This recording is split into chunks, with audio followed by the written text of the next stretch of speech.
I thought it's time I might show you the layout, how I've got my setup, how I've laid everything out in here. So we'll get a bit of a close-up in there. We'll move the camera inside and show you how much storage area I've got.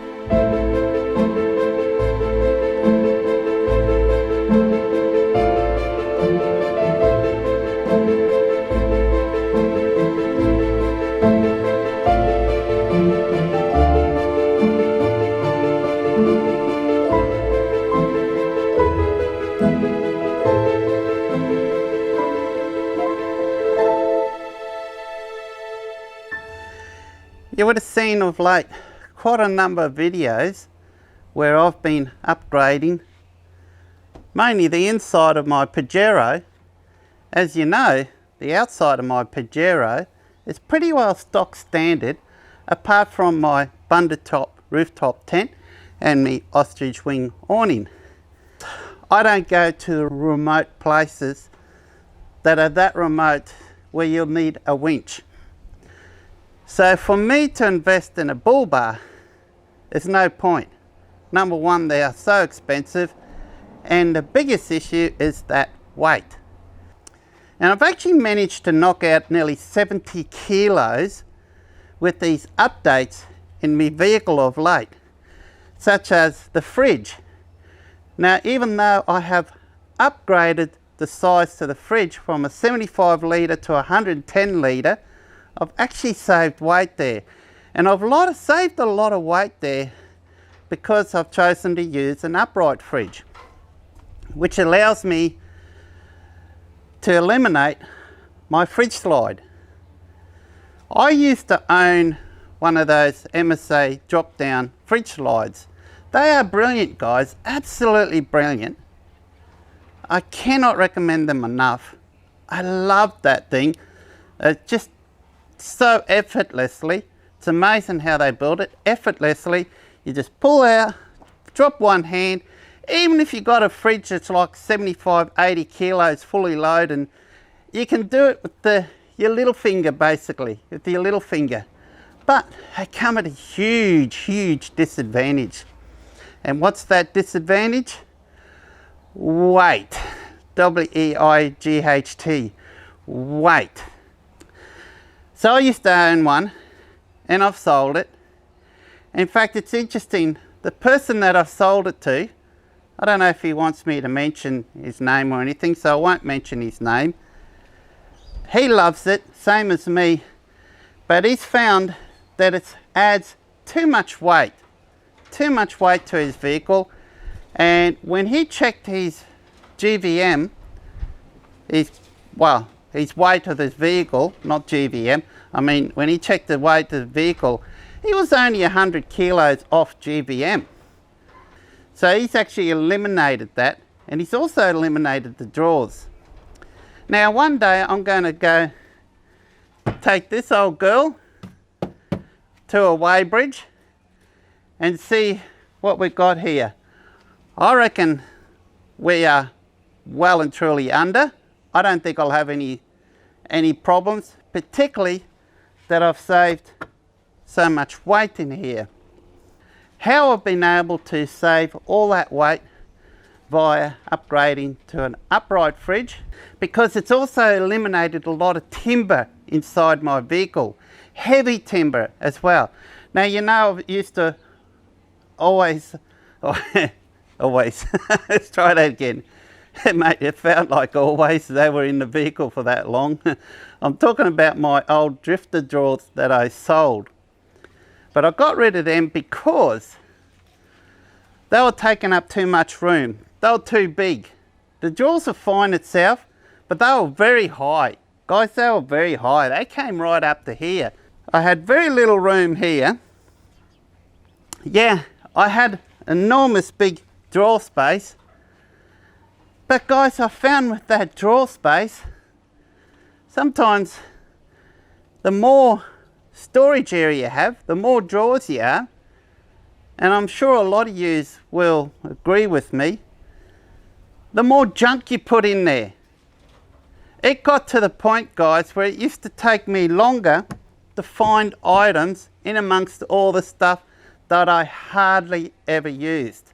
It was amazing the weight when you load these drawers up, particularly when you got these huge humongous drawers like I had in the drifter drawers that I used to be in here. Now guys, you can get them that's a lot smaller, of course. It's just that when I purchased these drawers, that's the way they were made, because I purchased them second hand. In fact, when I purchased them second hand, they were about 10 years old, and I had them for about 3 years. The main issue I have, and I don't specifically blame the drawers for this too much, is the Pajero has got this huge cavity in the back, where a lot of you Pajero owners would know, where the third wheel seat used to hide, folds into. Brilliant design, absolutely brilliant, because it made it a 7-seater, and it made it a comfortable 7-seater. But most of us, we don't need a 7-seater vehicle. We buy vehicles like this so we can put our camping gear in and have a place to store everything, so that when you go to camp, you don't have to sit there for half an hour, search everything. I hated that. Hate, double H. I used to hate going to camp, looking for stuff everywhere to find where they are. Even if I know where I put them, there was that much junk in amongst everything. You're just searching. Oh, I just don't like it, guys. Just do not like looking for stuff anytime. I like to have a place for something. I like to have a place for everything, you know? So that way I can go in and just go, yep, open the drawer, grab this, there's my cup, close the drawer, and I've got the cup there. I know exactly where it is, and it's that quick to gain access to. But we're going to show you a bit closer up how I got this set up and the amount of space that's in here. So join me on this video. I think it's something slightly different. I'm waiting on a new product to arrive, and it's coming from South Africa, and it's being delayed quite a fair bit because it's coming over on the ship. As soon as it arrives, I'm going to start doing some videos on it, and might even do an install video. And it's got something to do with me bunda top, but that's all I'm going to say about it. It's a bit of a surprise, this one. So guys, let me handhold this camera and show you up close how this thing is laid out. Alright guys, so I'm hand holding my camera now. I'll try to hold it as steady as I can. I want to show you the setup, and we'll go a bit closer up and show you how much space I've got here, how this is all arranged, and then we'll put the camera back on the tripod and show you some of these features a little bit up closer if I can, and talk about them. So first of all, as you can see, that's the drawer system that I built. So now you can see it's a lot lower than what the drifter drawers that I had were, because I found that's all I need. When I built this, I had the 75 litre fridge in here, so I made this as wide as I can, and that's where the fridge basically came up to, where you see there. But it went a lot further this way. Now what happens since I've changed it, I've got a lot more room over there, and in hindsight you can see how much area I've got there now. And in hindsight, if I've had this fridge here, upright fridge, which is the Dometic 110 litre upright fridge with a 9.5 litre freezer in it, I probably would have mounted it slightly this way to gain a bigger drawer here. But I'm glad it worked out this way, because for me it's more important to have this storage space here, because after I built it I had all this area here, and I thought, well, what am I going to do with that? So I thought, well, let's make a shelf in there, and that shelf has been mighty handy, guys. I store my solar panels there as well as my chairs. And you can see I've got my little portable fire extinguisher there as well. So it's been mighty handy. Now I want to mention, let's go around this side here. So if you have a look here, just excuse that little bit of mess there, it's a bit of a storage area there that I use. If you have a look here, the beauty with these Pajeros is that their back seats comprises of two sections. So if you have a look here, you'll see there's a two-seater there, and then there's a one-seater, single-seater here. Now it's very rare that I ever have more than two people in the vehicle. Extremely rare. And in fact, usually if I go on a long distance touring trip, particularly if I'm on my own, or even if there's another person with me, I generally will remove these seats out the back, because they're quite heavy. It's amazing, it almost takes two people. I can do it, but I tell you what, I get a sore back after I remove these seats, particularly after I put them back in. Now they're easy to remove, there's only 8 bolts. You just fold it forward and you've got easy access to 8 bolts. You undo those bolts, you can just lift it out and store it in the garage.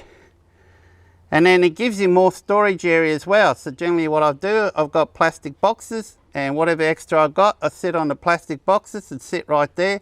My generator, if I take the generator, sits right there in that footwell, no problems.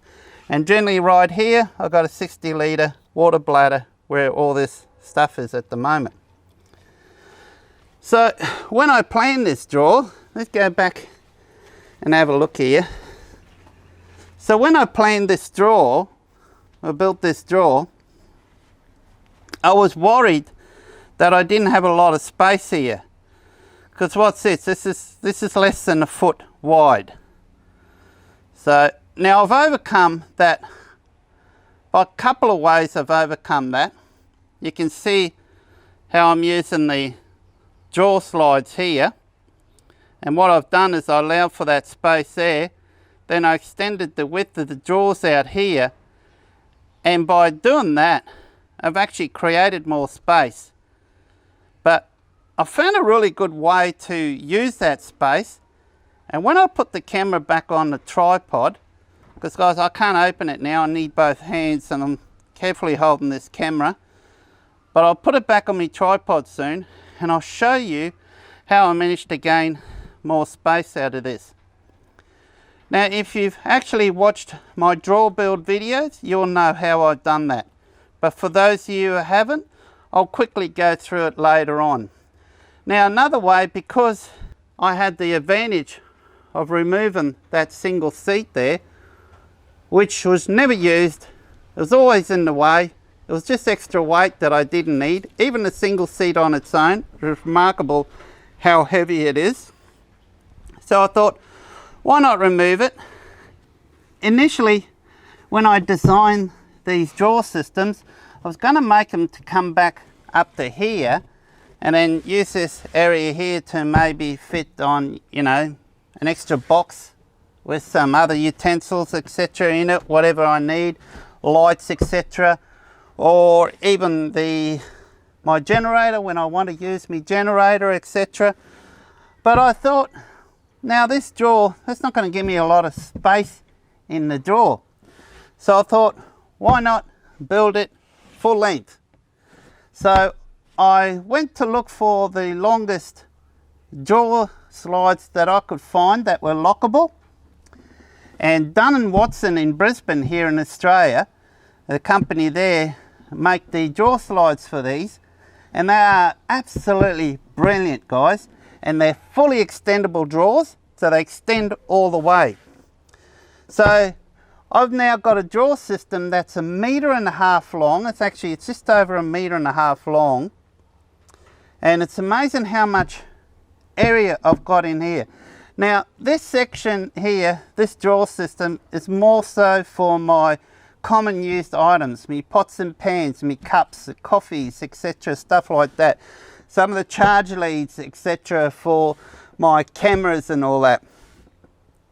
But then I thought these drawers are really long So what if I'm in an area somewhere and I've got to gain access to something in the back here? Because remember, these jaws can extend out by 1.5 meters. So I thought, well, why not build a hatch so I can access what's in here if I don't have the room to pull that drawer out all the way. Like example, it could be in a shopping centre and there'd be a car parked right up the backside. So I built this little cabinet there, as you can see, and now I can access. So I've got some of the charge leads here, etc. I've got a jet boil here, I've got some gloves, I've got some face masks, etc. I've got a few basic tools in here, I've got some LED lights, I've got a compass in here, etc. And just here I've got some gas canisters for me jet boil, I've got some coffee, I've got my saucepans, etc. Some stubby holders, the sugar is sitting there, etc. And I've also got the trays. So let's open this drawer up and I'll show you how I've initially designed this to try to get as much space out of it as I can. I want you to check this out.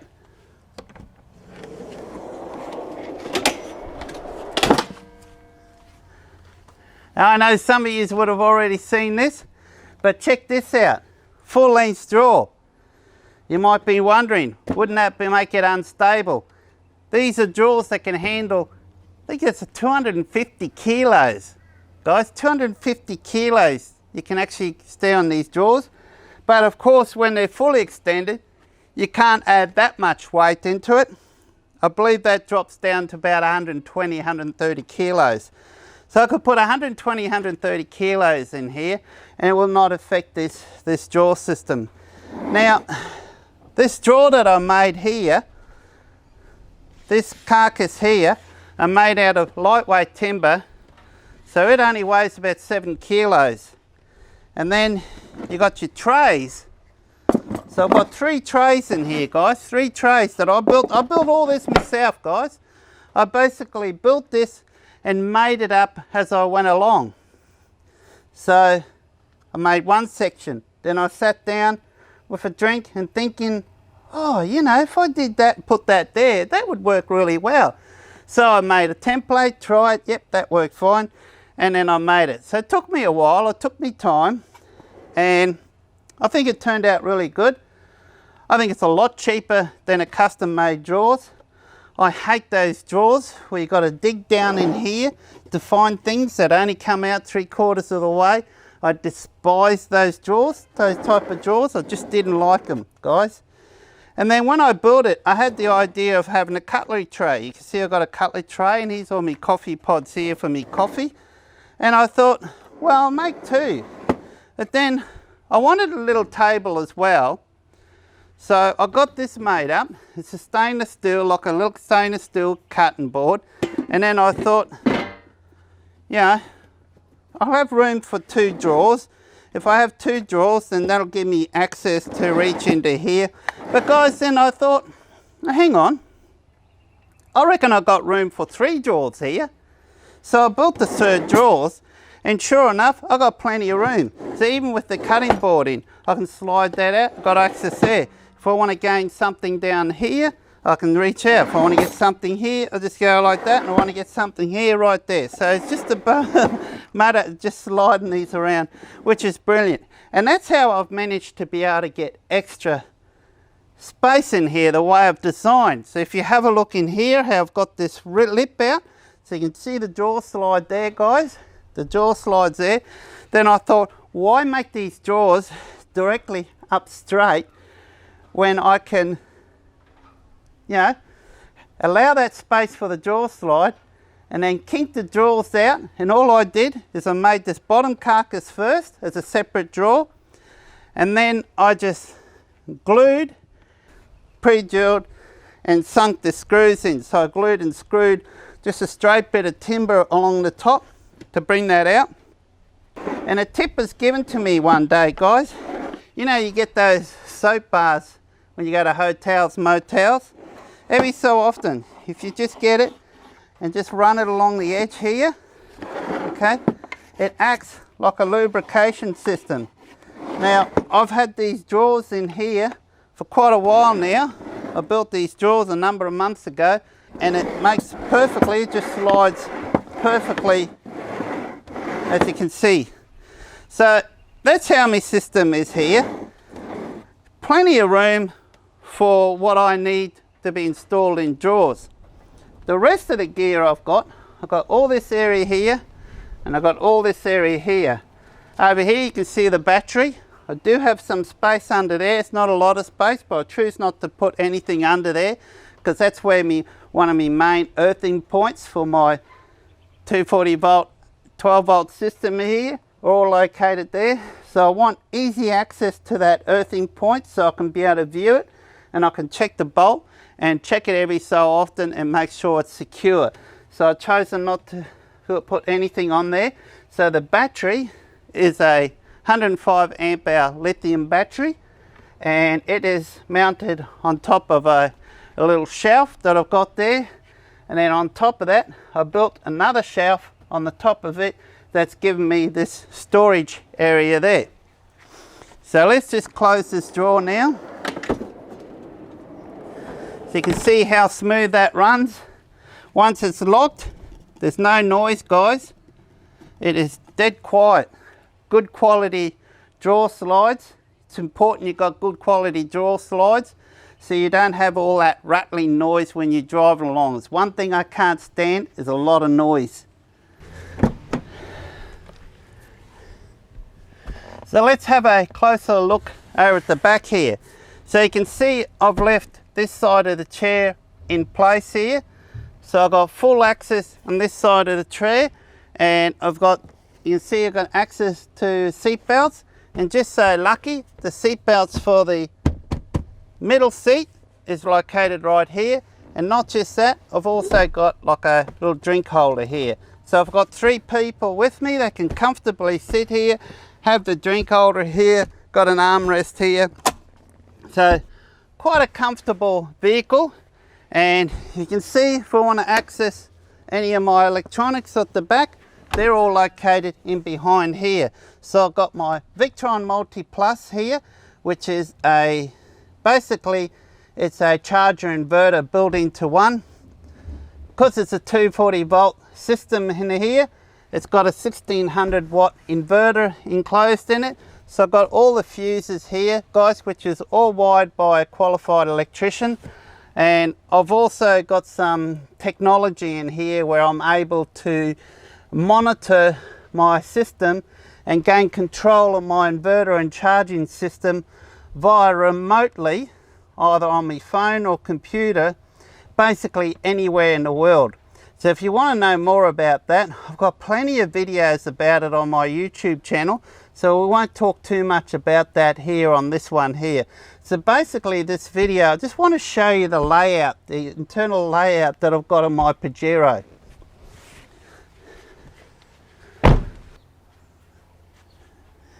Okay guys, let's have a quick look at the fridge now. Now, I've got a 110 litre fridge inside my Pajero, guys. That's right, a 110 litre fridge. And the advantages with this over your standard chest type fridges that you see everyone using is quite amazing. Number one, it takes up less room. Even though it's a 75 litre fridge, it takes up less even though it's a 110 litre fridge, it takes up less room than a equivalent 75 litre fridge. You're probably wondering, how can that be? How can it be taking up less room? Well, you don't need a fridge slide. It's not low and extends right out. So all this space that you have here in your conventional style fridges, that most of you are wasting that space. Some of you have cupboards in there or a shelf in there, that's fine. But in my case, I didn't have that, so I had a lot of area here that's just wasted space. So the volume is taken up right here. It's a lot lighter. And not only is the fridge a lot lighter, it's also makes it lighter because you've got no fridge slide. It's quicker to access stuff. You don't have to search around. For example, if I wanted a quick drink, I just open this up, grab a drink, as quick as that. That is a lot quicker, guys. Excuse me, I'll just take a drink, I'm quite thirsty.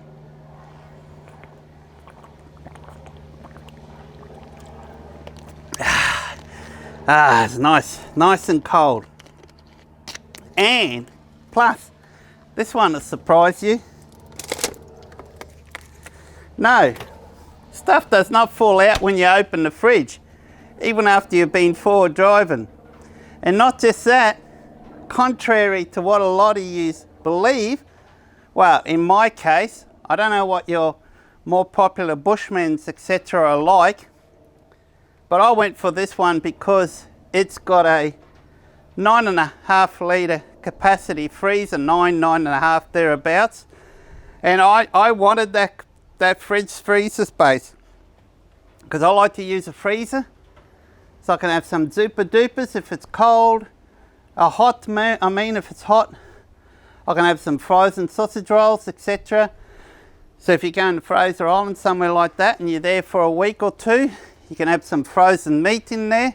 So the whole time you're away, you can have your frozen food and that. And 9 litres is quite a fair bit of space if you pack it well. And another reason, contrary to what a lot of you believe, it's more efficient than the chest style drawer system, particularly these latest Dometic CRX fridges, upright fridges. Well, Dometic Coolmatic CRX110L. You can get them, I think it's a 50 litre, and you can get them in an 80 litre, and you get them in a 110 litre as well. I chosen the 110 litre. Initially I was not planning on getting a 110 litre. I was seriously considering the 80 litre, but I didn't like the layout of the 80 litre fridge. And plus the 110 litre has got a bigger, slightly bigger freezer in there, which is really important. So I was worried that it might be too big, but guys, not at all. It's not too big at all. Now, to give you an idea on how efficient these are, now remember, I've got a freezer in here that's running at about -20, -24 degrees Celsius, and I've got a fridge here that's running around about the 4 or 5 degrees, okay? I know that because I've got Bluetooth thermometers that are checking the temperature. So guys, it's another thing to look into.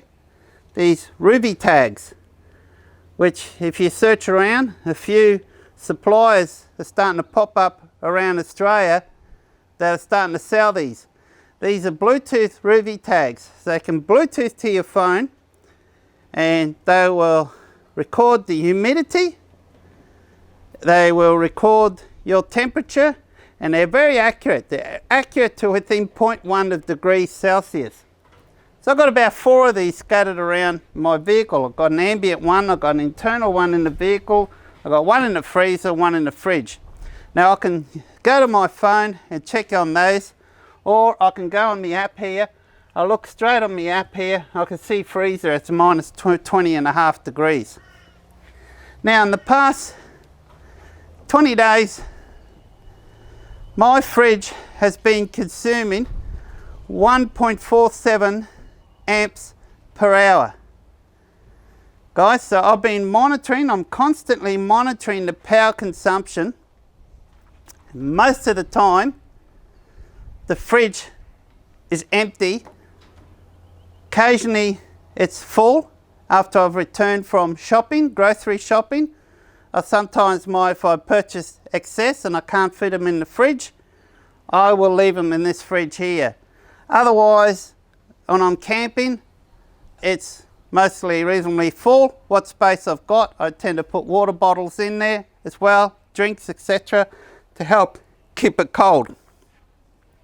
Now, I found with this particular fridge, the most critical thing for me, I've found to keep the consumption down, is as long the freezer, which I'll quickly show you, as long as the freezer is close to full, at least full, you see I've got some pies and sausage rolls in there. I find that this does not use too much power. It's very efficient.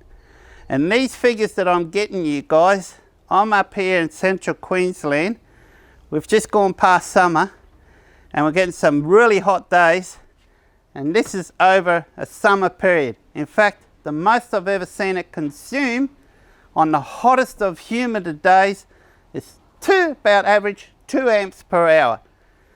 So it'll be interesting to see what this thing will consume when the weather gets colder and colder again. I reckon it'll be down to 1.2 amps.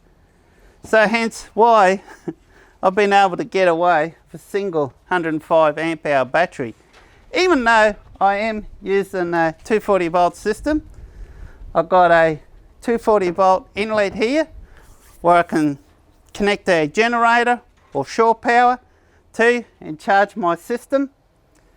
I've got solar panel inputs. I can connect to solar power, and I've got a DC-DC charger in here as well that'll charge while I'm driving. And in the future I will end up getting a lightweight solar panel on top of the roof of my Bundertop rooftop tent. I wanted to film this video more for you guys out there that own Pajeros. So it might give you some ideas on how you can set these up. So if you want to know any more detail about anything that I showed in here, check out some of the other videos. I've got over 400 videos on my YouTube channel, guys, and you'll see there's more detailed videos on some of the components in here. I've got individual reviews on some of the products. There's not too much on my channel on the electronic side, guys. Sorry about that. One day I might film a video and show exactly how this is set up electronic wise, but at this stage I've chosen not to do that. If there's any questions, just ask down below. I'll do my best to answer. Otherwise, put a like on the video and please subscribe, and till next time. Oh, look after yourself too, guys. Get out there and enjoy camping. Be kind to everyone, and cheers till next time.